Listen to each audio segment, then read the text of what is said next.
Bapak Ibu yang berbahagia di dalam Dhamma, setelah kita membacaan parita kemudian bermeditasi, selanjutnya mari kita bersama-sama mendengarkan Dhamma yang akan disampaikan oleh Romo Benibu. Tidak berlama-lama, mari kita bersama-sama mempersilahkan kepada Romo Beni.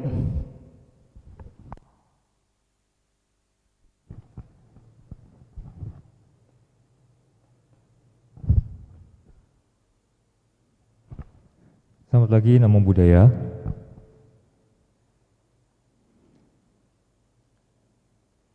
Bapak Ibu sekalian, senang sekali hari ini kita online untuk Dhamma Desana dan kebaktian pada hari Minggu ini. Meskipun ada sedikit gangguan teknis tadi sekejap, tetapi tidak mengurangi semangat kita. Oke, hari ini kita akan berdiskusi dan membahas tentang ilusi kehidupan. Nah, ilusi kehidupan kalau kita lihat merupakan hal kata-kata umum yang sudah biasa kita dengar. Tetapi apakah arti kata ilusi itu sebenarnya?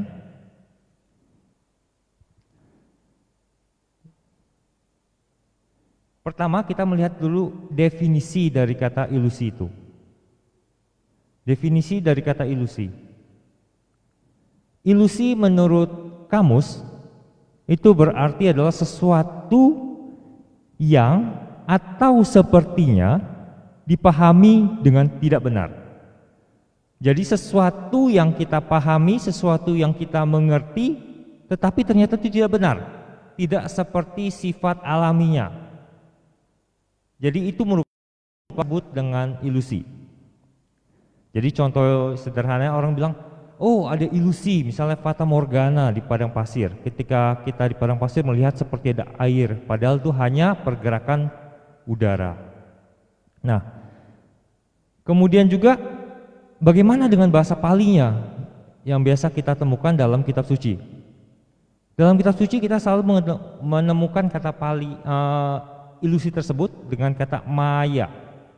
Sama kayak biasa kita dalam bahasa sehari-hari, itu hanya seperti dunia maya. Ada yang berkata itu dunia ilusi, karena secara fisik tidak nyata, tidak sesuatu yang kita bisa pegang, tidak benar, tidak ada realnya. Lalu bagaimana dengan kehidupan kita sehari-hari, Bapak Ibu sekalian? Ternyata dalam kehidupan kita sehari-hari ilusi itu sangat banyak sekali. Kita akan bisa mulai dengan melihat dari slide, kalau ada ditampilkan. Nah, slide kita bisa melihat pertama ilusi tentang kekayaan. Banyak orang melihat kekayaan itu tidak seperti apa adanya. Jadi orang karena rasa serakah lalu berusaha mencapai kekayaan.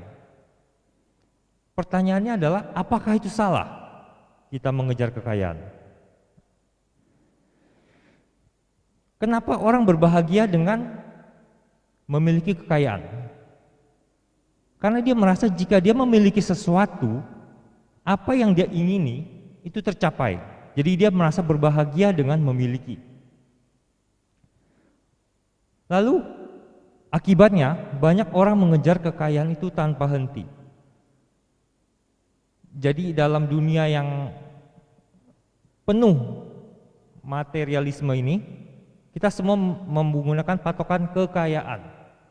Jadi orang akan dari lahir, kenapa orang bersekolah? Supaya pintar. Kenapa supaya pintar? Supaya nanti bekerja. Kenapa harus bekerja? Supaya dapat uang. Seperti itu. Jadi mengejar kekayaan tanpa henti. Nah, karena juga banyak orang yang melakukan banyak hal tidak jujur dan layak demi keuntungan. Jadi dia akan berusaha untuk mencapai keuntungan dengan hal-hal yang tidak jujur. Ini ilusi kekayaan. Dan juga ciri dari ilusi kekayaan adalah orang tidak akan pernah puas. Orang selalu berpikir demikian. Kalau saya punya uang 1 juta, wah betapa bahagianya. Saya akan bisa membeli makanan yang saya mau. Begitu dia sudah punya 1 juta, dia akan terbayang kembali. andaikan saya punya uang 10 juta. Setelah punya 10 juta, andai saya punya 50 juta. Saya punya 50 dan seterusnya. Akibatnya apa? Bisa kita lihat bahwa orang yang kaya itu juga cenderung masih tidak pernah puas-puas. Bisa kita lihat, ada beberapa penelitian mengatakan bahwa kekayaan itu benar membuat hidup kita lebih nyaman, membuat kita lebih berbahagia, di mana uang itu bisa membeli kemudahan dan fasilitas. Tetapi sampai pada titik tertentu itu akan menjadi sama semua. Karena semakin banyak uang yang kita miliki, makanan kita makan rasanya tetap sama. Apa yang kita rasakan tetap sama juga, tidak berbanding lurus dengan uang yang kita punya. Itulah ilusi kekayaan. Padahal kekayaan itu adalah bukan akar dari penyebab kebahagiaan. Kekayaan itu bukan akar penyebab. Kalau kekayaan itu merupakan akar penyebab kebahagiaan, maka orang semakin kaya semakin bahagia. Tetapi kebalikannya, jika orang tidak punya uang, hidupnya menjadi susah, tapi bukan berarti tidak bahagia. Lalu uang itu berguna untuk menghindari kesulitan. Contohnya seperti apa? Kalau ada orang yang punya uang, misalnya bisa beli motor. Karena bisa beli motor, dia bisa berjalan ke sekolah atau ke wihara dengan lebih cepat. Misalnya naik motor dia 5 menit, tetapi kalau dia naik jalan kaki tentu jadinya setengah jam. Kalau dia punya uang lebih banyak lagi, akan menghindari kesulitan lebih lagi. Jadi kalau kita naik motor masih hujan, basah. Begitu kita naik mobil, begitu hujan tetap kering. Itu memberikan kemudahan, menghindari kesulitan. Berikutnya, kekayaan itu direpresentasikan dalam bentuk angka yang tidak ada akhirnya. Maksudnya bagaimana? Kalau kita tulis kekayaan itu dalam bentuk angka, angka itu berderet. Kita bisa tulis 1, 10, 100, 1000, 10.000, 100.000 terus. Itu nggak ada ujungnya. Artinya apa? Mau kita cari uang pun kita tidak akan bisa mendapatkan uang yang tak terhingga. Paling kalau terkenalnya zaman dulu itu hanya seperti kekayaan 7 turunan tidak akan habis. Tapi itu bukan berarti tidak akan habis. Nah, kekayaan itu sebenarnya karena bukan akar dari kebahagiaan, kita bisa bahagia dengan berpuas dengan apa yang kita miliki. Yang tadi itu, kita punya uang bisa menghindari kesulitan, tapi tidak berarti jaminan kita pasti bahagia. Kalau kita kaya, kita mesti juga selain terhindar dari kesulitan, lebih mudah bagi kita untuk berpuas. Orang miskin tentu juga bisa berpuas, orang kaya bisa berpuas. Semua itu tergantung dari mindset, bagaimana kita berpuas. Nah, dan berikutnya adalah jangan pernah iri hati. Memang benar bahwa dalam dunia ini semua terlihat tidak adil. Ada orang yang kaya, terlahir di keluarga kaya, ada orang yang terlahir tidak di keluarga yang tidak kaya, ada orang yang berhasil memiliki uang banyak, ada orang yang belum memiliki uang banyak. Rasa iri hati itu biasa yang membuat kita tidak bisa berpuas dengan apa yang kita punya. Karena dengan tidak berpuas, kita punya iri hati, kita malahan jadi mikirin orang lain. Dengan memikirkan orang lain, kita tidak berfokus pada diri kita sendiri, kebahagiaan kita sendiri. Yang kita pikirkan adalah orang lain terus. Orang lain terus. Itu membuat orang tidak bisa berbahagia karena iri hati. Nah, seperti kita lihat di gambar ini di slide, katanya tersenyumlah. Mungkin aja kita bisa lebih parah. Mungkin Anda bisa jadi seperti saya, miskin. Dia memberi contoh seperti itu. Maksudnya apa? Dia orang yang tidak punya apa-apa, tetapi dia pun bisa tersenyum. Dia bisa berpuas, berbahagia. Dia memberikan kebahagiaan dan mengatakan ke orang lain, tuh, dibandingkan dengan saya, Anda bisa jadi lebih parah seperti saya. Artinya apa? Anda harus berpuas dengan apa yang Anda punya. Anda harus berbahagia. Nah, itu ilusi untuk kekayaan. Berikutnya kita ada masuk ke ilusi tentang keindahan. Keindahan ini bukan hanya keindahan semuanya ya, tetapi tentang segala yang enak dilihat lewat indera mata. Nah, ilusi keindahan seperti lihat di gambar ini, sepertinya orang berjalan di atas air ya. Ini orang menilai dari luar. Keindahan itu orang menilai selalu dari luar, dari yang terlihat. Dan apa yang terlihat itu secara tidak langsung mempengaruhi kita dalam pengambilan keputusan. Contohnya apa?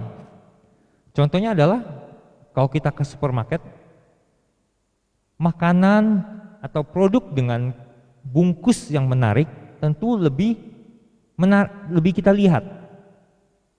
Akibatnya apa? Kecenderungannya kita akan lebih membeli produk itu. Lebih membeli produk itu. Jadi sesuatu yang indah kita selalu lupa. Oh, bungkusnya bagus, terlihat bagus. Padahal barangnya harganya lebih mahal, isinya bisa sama saja. Mungkin bisa lebih jelek daripada yang bungkusnya tidak bagus. Dan ilusi keindahan membuat kita lupa. Sebenarnya alam dan tubuh kita ini seperti apa alaminya. Maksudnya apa? Orang selalu berdandan. Orang selalu mendekorasi dengan indah, tetapi dia lupa sebenarnya di dunia ini semua selalu berubah. Orang menua, orang pakai make up, orang memperindah lingkungan. Tapi begitu terjadi, orang selalu lupa bahwa ketika kita membuat sebuah bangunan yang indah, itu tidak akan berakhir selamanya. Itu memberi kita ilusi bahwa oh, selamanya akan indah demikian. Padahal semua selalu berubah. Dan terutama pada zaman sekarang, mulai banyak manipulasi digital yang mendistorsi pandangan kita terhadap realita. Contohnya, kalau Bapak Ibu sekalian lihat zaman sekarang itu di Instagram misalnya, ada yang di TikTok, ada yang dengan kamera, semua itu pakai filter, diperindah, diedit semuanya. Semuanya membuat ilusi, distorsi, seakan-akan lebih. Padahal apa yang terlihat itu hanya sebuah pandangan sempit terhadap realita yang ada, kemudian dipoles menjadi cantik. Kita jadi lupa memberi ilusi keindahan itu. Padahal keindahan itu adalah sebatas permukaannya aja. Hanya sebatas kulit. Ini contohnya dari yang kita lihat gambar slide ini, bagaimana seseorang yang berusaha keras untuk menjadi cantik karena dia kecil diberikan standar kecantikan. Orang cantik itu seperti boneka Barbie. Dia merubah penampilannya sampai operasi plastik sehingga tampilannya dia seperti boneka Barbie. Ini perlu pengorbanan. Jujur saja, untuk menjadi seperti begini, operasi yang dilakukan bukan hanya satu kali, hanya harus bertahap. Dari hidungnya, alisnya, tulang pipi, dan seterusnya. Ini perlu pengorbanan baik menahan rasa sakit, menderita, dan membayar. Biaya tidak murah. Dan hasil dari pengorbanannya itu, sesudah dia operasi itu memang tidak abadi juga. Alam itu tidak abadi juga, gini adanya. Bapak Ibu mau operasi plastik bagaimanapun tidak menjadikan Bapak Ibu tidak akan tua. Itu hanya merubah, mengkondisikan fisik. Tetapi pada dasarnya kita menua. Jaringan kita semakin kendor, kolagen berkurang, otot muka juga semakin kendor, pasti akan berubah. Kemudian yang perlu kita perhatikan adalah keindahan itu sebenarnya adalah persepsi, bukan hanya visual. Jadi dari visual kita persepsikan, orang selalu menggambarkan persepsi itu. Dia akan membuat lebih cantik persepsinya, yang diterima orang. Padahal orang hanya melihat secara visual, dipersepsikan. Ini sangat ada gap di sana antara persepsi dan visualnya yang orang lihat. Nah, berikutnya ilusi tentang kemasyhuran. Ilusi kemasyhuran juga cukup berkembang. Khususnya itu orang yang biasa kena ilusi kemasyhuran adalah orang yang merasa misalnya dia sudah cukup atau dia sudah mampu memenuhi kebutuhan pokoknya, lalu dia mengejar ke kemasyhuran. Biasanya ini dipada oleh pria. Ilusi kemasyhuran itu orang yang suka bangga, suka dipuji, suka dihormati. Orang-orang dengan ilusi kemasyhuran ini biasanya melakukan segala cara untuk meningkatkan gengsi. Bagaimana orang akan melihat dia sebagai orang terhormat. Ada yang menggunakan berbagai cara. Ada yang cara-caranya adalah misalnya dengan menjadi donatur besar. Gak masalah, itu bukan hal negatif. Itu adalah sebuah tindakan di mana dia melakukan sebuah perbuatan baik, tetapi sebenarnya tujuan dari perbuatan baik itu adalah untuk mencapai kemasyhurannya. Tetapi kita juga bisa melihat bahwa ada orang yang melakukan itu untuk hal negatif. Misalnya berdana hanya untuk dilihat orang. Terutama pada zaman sekarang kita banyak ya di media sosial. Wah, dia berhenti pinggir jalan melihat pengemis, diberikan makanan, sumbangan, sambil difoto, direkam. Tujuan itu sebenarnya memberikan atau untuk pencitraannya. Itu adalah ilusi kemasyhurannya. Ada juga orang dengan cara mengambil posisi atau punya gelar demi kehormatan. Ada misalnya orang yang mau cari posisi untuk jadi Pak RT, itu contoh kecil. Jadi dia merasa dihormatin oleh sekeliling. Ada yang mau jadi gubernur, wali kota, dan seterusnya. Dia mengambil posisi untuk kehormatan. Nah, padahal ilusi kemasyhuran itu sebenarnya adalah sama seperti tadi, bukan akar penyebab kebahagiaan. Kemasyhuran itu merupakan sebuah kondisi di mana dia dihormati, dihargai, tapi bukan berarti jaminan dia langsung berbahagia.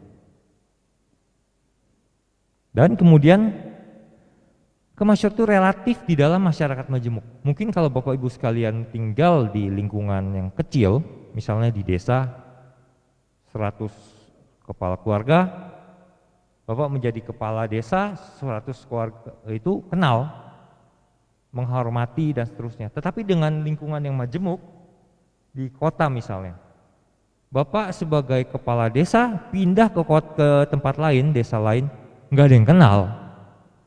Jadi ini hanya relatif. Kemudian seberapa baiknya Anda, terkenalnya Anda harus ingat bahwa tidak ada orang yang semuanya orang itu pasti setuju dengan kita. Semakin tinggi posisi kita, semakin kencang angin bertiup. Jadi ada aja yang tidak setuju. Artinya apa? Begitu contohnya Bapak melakukan sesuatu, contohnya Bapak Ibu menyatakan pendapat di media sosial. Indonesia memang terkenal dengan netizen yang kepo, memberi komentar yang aneh-aneh, menghujat, walaupun yang kita lakukan itu baik. Itu pun jadi sebuah sumber stres. Jadi kalau kita lihat para orang-orang di media sosial, begitu mendapat komen yang negatif, apa yang didapatkan? Dia malah bukan senang, jadi sedih.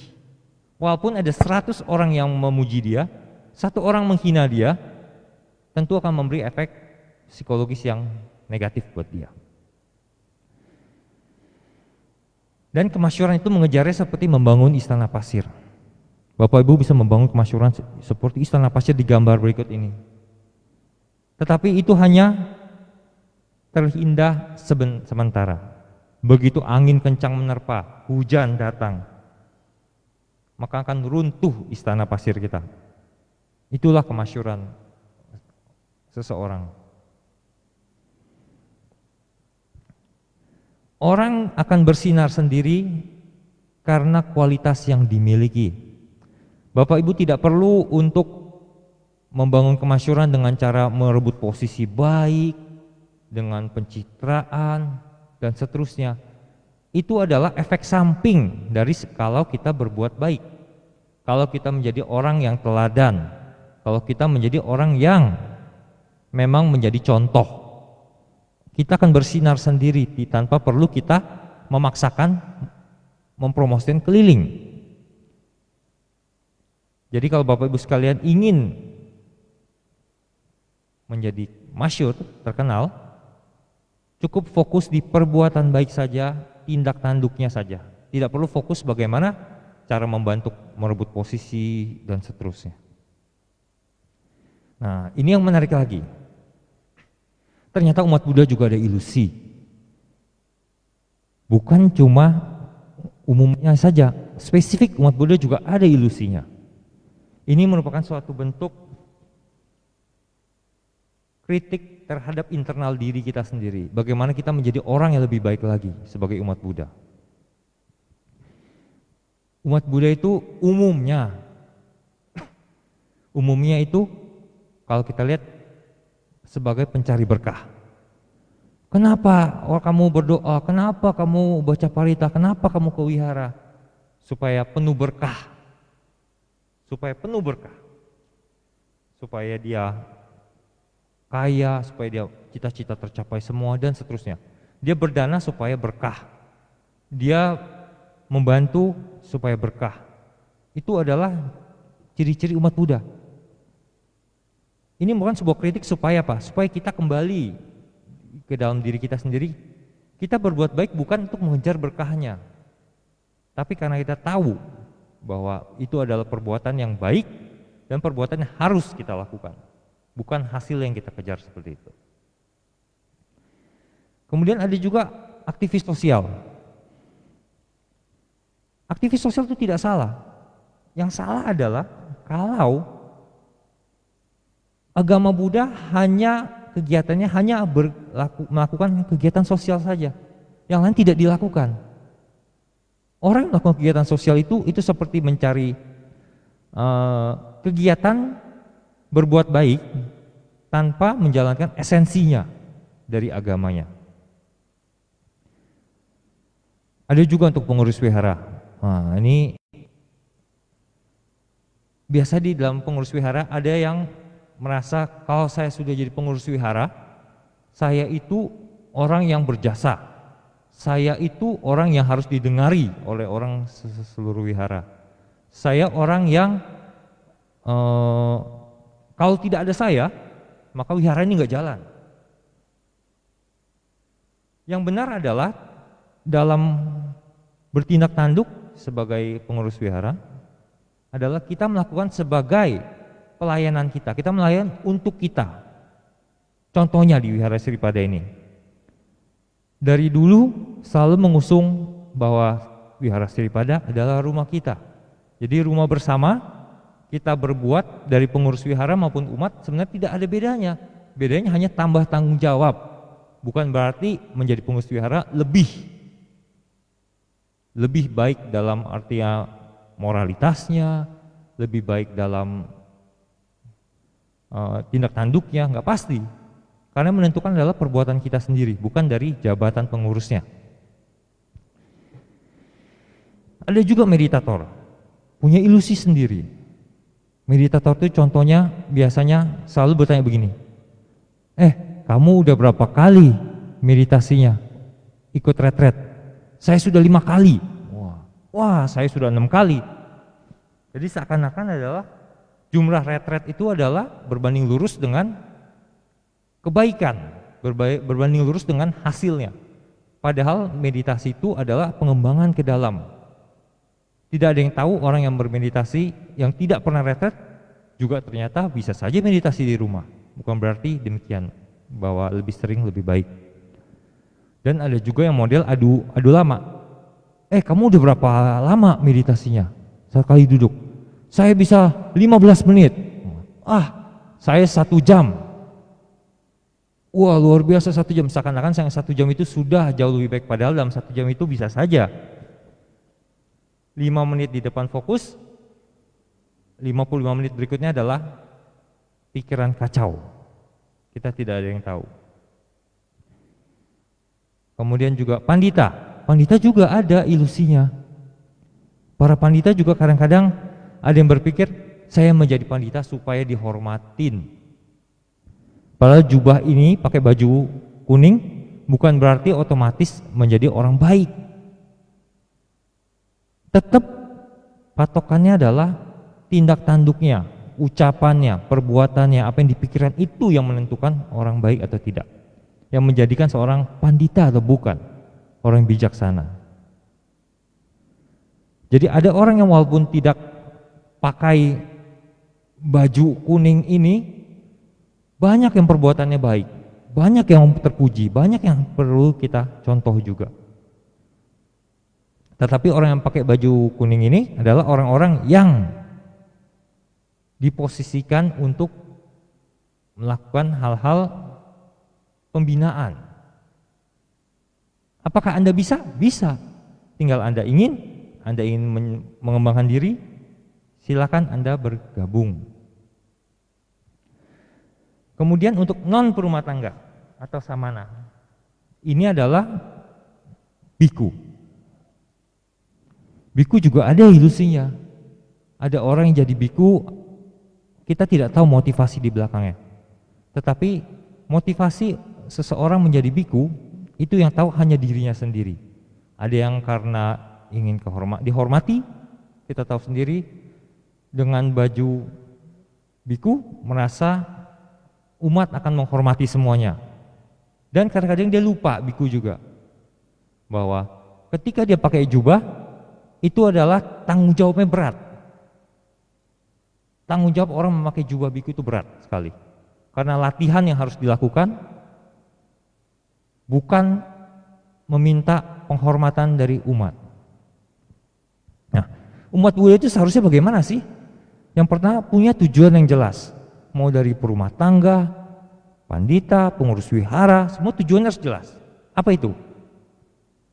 Berbuat baik, kurangi kejahatan, sucikan pikiran. Itulah fokus tujuan yang jelas dari umat Buddha, sehingga pada akhirnya akan mencapai nibbana. Kemudian juga perumah tangga harus menyokong non perumah tangga, menyokong biku. Kita sebagai umat awam harus menyokong biku. Kenapa? Karena kita yang punya akses ke kehidupan perumah tangga, seperti memasak, membeli makanan, dan seterusnya. Sedangkan non perumah tangga, seorang biku itu tidak diperbolehkan untuk memasak, tidak untuk mencabut tanaman. Fokusnya cuma satu, berlatih. Fokus seorang biku. Itu yang membedakan. Jadi dari umat awam menyokong biku untuk berlatih. Sedangkan biku harus fokus tanggung jawabnya berlatih dengan baik. Itu adalah hubungan sinergi antara umat Buddha. Dan semuanya tujuannya jelas. Tadi itu, perbanyak perbuatan baik, kurangi kejahatan, sucikan pikiran. Itulah sinergi yang dilakukan dalam umat Buddha yang sering orang lupa. Bahwa kita menyokong biku supaya biku berlatih, kita perumah tangga tujuannya adalah menyokong, bukan mencari berkah. Berkah merupakan efek samping yang kita dapatkan. Nah, di antara semua itu ada ilusi tertinggi. Ilusi tertinggi itu dikatakan oleh Sang Buddha sebagai tilakkana, yaitu anicca, dukkha, anatta. Apakah tiga itu? Saya rasa Bapak Ibu sekalian sudah sering dengar ya. Anicca adalah A itu tidak, nicca itu kekal. Jadi semua itu selalu berubah. Kalau Bapak Ibu melihat tentang kecantikan tadi, itu bentuk contoh yang paling mudah kita melihat anicca. Cukup lihatlah foto kita 20 tahun yang lalu bandingkan dengan sekarang. Sama atau tidak? Dan bayangkan 30 tahun ke depan lagi. Bangunan juga demikian kita lihat. Itu adalah bentuk dari perubahan yang bisa. Nah, Karena semua hal itu berubah, maunya kita tentu semuanya sama. Semua itu tetap. Itulah duka. Ada yang menerjemahkan duka sebagai penderitaan, tapi lebih tepat lagi kita sebut sebagai ketidakpuasan. Contohnya kita lihat, kenapa dibilang ketidakpuasan? Kalau uang dompet saya hilang misalnya, saya kehilangan dompet, artinya apa? Itu adalah penderitaan. Sebenarnya itu adalah duka karena saya tidak puas, saya tidak mau dompet saya hilang. Duka itu punya aplikasi yang sangat luas sekali, tetapi paling dekat adalah ketidakpuasan kalau dalam konteks pembebasan. Sedangkan dalam konteks umum biasanya penderitaan. Kenapa? Karena dikatakan bahwa kelahiran merupakan sebuah duka. Loh, kok kelahiran duka? Begitu anak kita lahir di dunia itu adalah sebuah duka. Bukan itu saat berbahagia? Dari sudut konteks agama Buddha adalah setiap kelahiran pasti ada kematian. Jadi begitu kita lahir, kita sudah pasti akan mati suatu hari. Itu adalah suatu bentuk ketidakpuasan, sesuatu tidak yang membuat kita takut bahwa kita akan mati suatu hari. Dan yang terakhir adalah anatta. Ini adalah konsep yang tidak ada di tempat lain, di agama lain, di ajaran lain. Anatta adalah konsep di mana kita melihat bahwa apa yang ada di diri kita semua, di dunia ini semuanya, itu merupakan hanya sebuah kombinasi dan situasional yang tidak ada dirinya. Contohnya, dari tubuh ini ini yang merupakan kombinasi dari sel, tubuh, mata, kulit, yang mungkin dikenal dengan orang misalnya namanya Benny. Tetapi bukan berarti ada esensinya yang sama. Besok akan berubah, saya mungkin sudah berubah, bisa jadi sudah tidak sama lagi. Jadi itu adalah ilusi yang paling tinggi. Kalau Bapak Ibu sekalian bisa menembus anatta itu, itulah yang dikatakan melihat kebenarannya itu. Ini merupakan saat di mana Bapak Ibu sekalian bisa fokus mencapai tujuan nibbana jika sudah melihat, menembus ilusi tertinggi ini. Ini adalah fokus dalam kita sebagai umat Buddha. Nah, lalu bagaimana kita mengalahkan ilusi itu yang tadi? Bahasa awamnya adalah untuk mengalahkan ilusi, melihat tilakana itu adalah melihat apa adanya. Loh, bahasa awamnya melihat apa adanya, bagaimana? Maksudnya gimana sih Pak? Yaitu dengan kita bermeditasi. Ada yang bilang bermeditasi adalah berkonsentrasi pada satu titik, bukan Bapak Ibu sekalian. Konsentrasi merupakan ketajaman. Tetapi dari ketajaman itu kita gunakan untuk melihat fenomena yang terjadi di dunia ini. Ada yang orang bilang mengembangkan sati, mindfulness. Ada juga yang mengatakan teknik vipassana. Pada dasarnya adalah kita harus memiliki konsentrasi yang cukup dan perhatian yang benar juga. Jadi dengan konsentrasi yang tepat, Bapak menempatkan perhatian yang benar pada seluruh tubuh, pada fenomena yang terjadi, kita bisa melihat apa yang terjadi di dunia ini. Bagaimana perasaan muncul, bagaimana kita merasakan sensasi. Begitu kita melihat itu semua, kita merasakan itu semua, kita mulai bertanya lagi, kita merenungkan. Oh, ternyata seperti demikian toh. Rasa ini marah muncul. Tapi marah itu bisa kita perpanjang marahnya, bisa kita hentikan. Caranya bagaimana? Dengan kita mengamati, kita tahu bahwa oh marah itu kalau kita berikan bahan bakar apinya, kita berikan kondisikan dia marah, maka akan lanjut.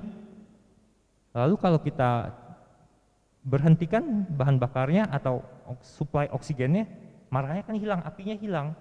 Demikian pula dalam kita mengalahkan ilusi itu. Kita memperhatikan apa adanya, dengan perhatian benar kita bisa melihat apa adanya. Nah, tentu caranya itu tidak mudah untuk mengalahkan ilusi. Untuk mencapai titik di situ perlu tahapan panjang. Tahapan panjang itu Sang Buddha sudah uraikan dalam bentuk jalan mulia berunsur 8. Bagaimana caranya? Saya rasa itu bisa nanti kita bahas di sesi atau di pembahasan yang lain waktu, karena cukup panjang itu. Nah, bagaimana dalam sebagai perumah tangga, sebagai umat awam maupun sebagai biku, dikatakan dalam Mahaparinibbana Sutta dalam Digha Nikaya, akan tetapi Ananda, para biku, bikuni, umat awam laki-laki atau perempuan manapun yang mempraktikkan Dhamma dengan benar, dengan sempurna, memenuhi jalan Dhamma, ia telah memberikan penghormatan dan pemujaan tertinggi kepada Sang Tathagata. Oleh karena itu, Ananda, kami harus mempraktikkan Dhamma dengan benar, dengan sempurna, memenuhi jalan Dhamma. Ini harus menjadi sloganmu. Ini yang dikatakan oleh Sang Buddha dalam Mahaparinibbana Sutta, di mana beliau akan mangkat sebelum beliau parinibbana. Jadi Sang Buddha ngomong, kalau mau menghormati Sang Tathagata, Sang Buddha, caranya bagaimana? Bukan dengan membaca parita ribuan kali, bukan dengan memberi persembahan bunga-bunga, dupa, tetapi caranya adalah mempraktikkan Dhamma dengan benar. Dan yang tertingginya, penghormatan tertinggi yang bisa kita berikan kepada Sang Buddha adalah dengan mencapai tingkat kesucian. Itulah penghormatan kita yang tertinggi. Jadi kalau Bapak Ibu sekalian, maupun untuk diri kita, pengurus wihara, pandita, biku, dan sisanya semua, cara mereka untuk menghormati Sang Buddha adalah dengan mempraktekkannya. Jadi kita selalu fokus kembali kepada sinergi yang tadi. Oke Bapak Ibu sekalian, saya rasa untuk topik hari ini tentang ilusi kehidupan bisa kita simpulkan bahwa ilusi kehidupan itu banyak sudutnya yang bisa kita lihat. Tetapi terutama sebagai umat Buddha, kita harus melihat dari tujuan kita dalam beragama Buddha, dalam mempraktikkan ajaran Sang Buddha, yaitu tadi mengalahkan ilusi tertinggi. Dan bagaimana caranya? Dengan mempraktikkan ajaran Sang Buddha. Dengan ini saya berharap saya bisa memberi motivasi sedikit supaya kita kembali ke jalan di mana kita berpraktik dengan benar, dengan baik, dengan semangat yang benar, sehingga kita tidak menjadi terbuai oleh ilusi kehidupan. Kira-kira demikian pembabaran yang bisa saya sampaikan hari ini. Semoga bermanfaat dan menginspirasi kita semua. Terima kasih dari saya. Namo Buddhaya. Namo Buddhaya. Demikian Bapak Ibu Saudara-saudara yang berbahagia, telah kita dengar bersama-sama Dhamma Desana yang disampaikan oleh Romo Beniwu. Terima kasih atas Dhamma Desananya dan dipersilakan untuk kembali ke tempat. Baik Bapak Ibu Saudara-saudara yang berbahagia, setelah dari pagi kita membacakan kata suci, kemudian bermeditasi, mendengarkan Dhamma Desana, selanjutnya mari Bapak Ibu bersama-sama kita menyanyikan lagu Dana Paramita.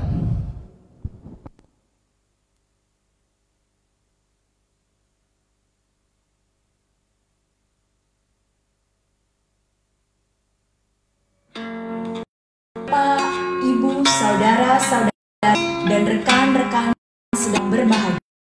Soti Hontu Namo. Sudah saatnya kita sambil bersama-sama makan lagu Dana. Marilah kita berdana untuk kepentingan damai. Semoga kita diberi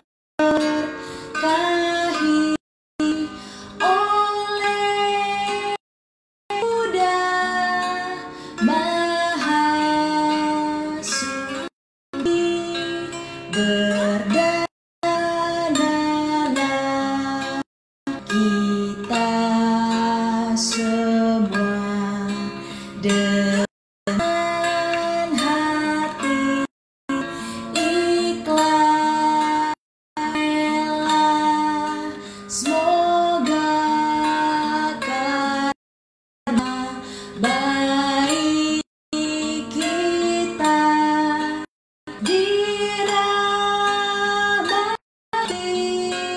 Sang Triratna.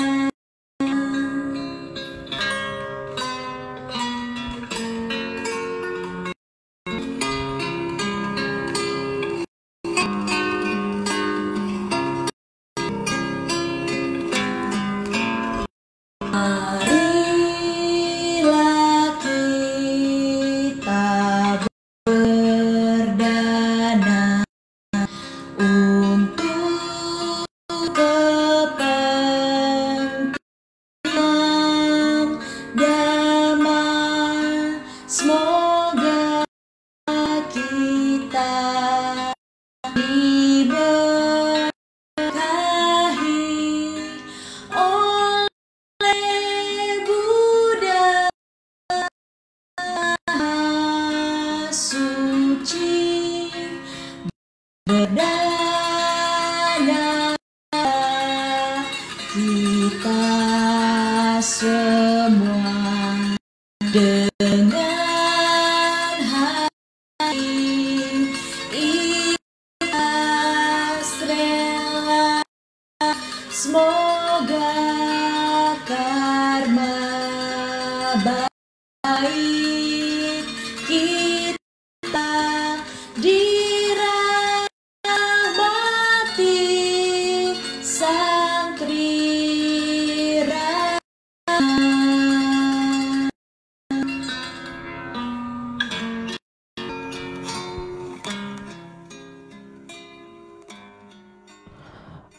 Kepada Bapak Ibu Saudara-saudara yang berbahagia atas Dharma Paramita ini, semoga membawa kejayaan, kebahagiaan, kesejahteraan, dan tentunya kesehatan bagi kita semua.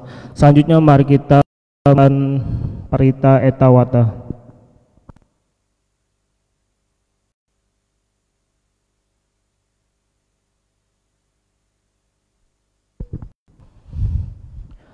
Handamayang etawata ti adipati dhanang karomase etawata cam hehi sambatang punya sampadang sabe dewa Modantu sabba sampati sidia etawata caam hehi sambatang punya sampadang sabe butan modantu sabba sampati sidia etawata caam hehi sambatang punya sampadang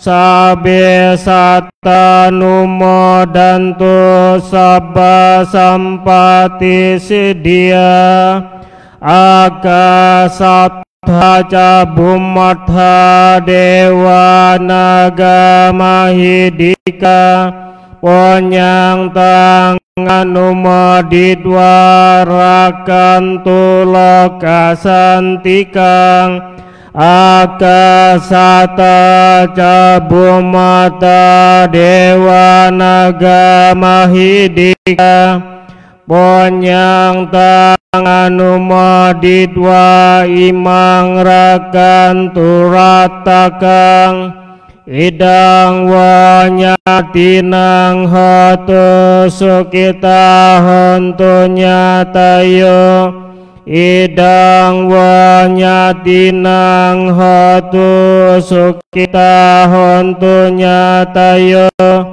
idang wanyatinang hotu sukita hontu nyatayo dewa wasatu kalena sasa sampati hotu ca Pito bawatu loka raja bawatu damika akasata cabumata dewa naga mahidika onyatanganu modidwa kirang rakantu sasanang akasata cabumata dewa naga mahidika punyang tanganu modidwa cirang rakantu desanang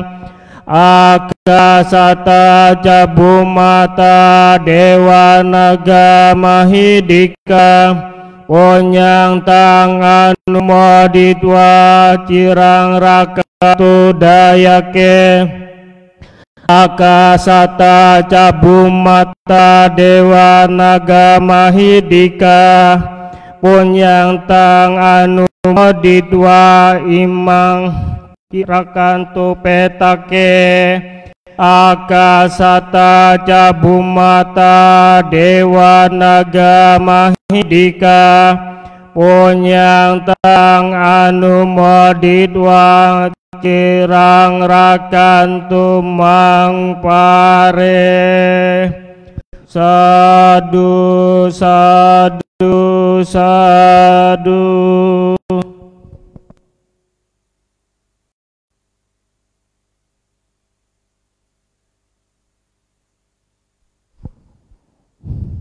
Arahang sama sambuddho bhagawa Budang Bhagawantang Abiwademi.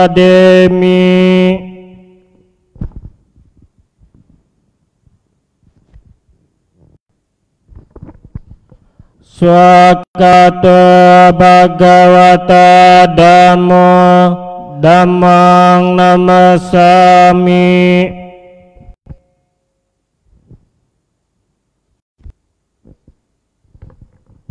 Supatipanno Bhagavato Sawaka Sanggo Sanggang namami.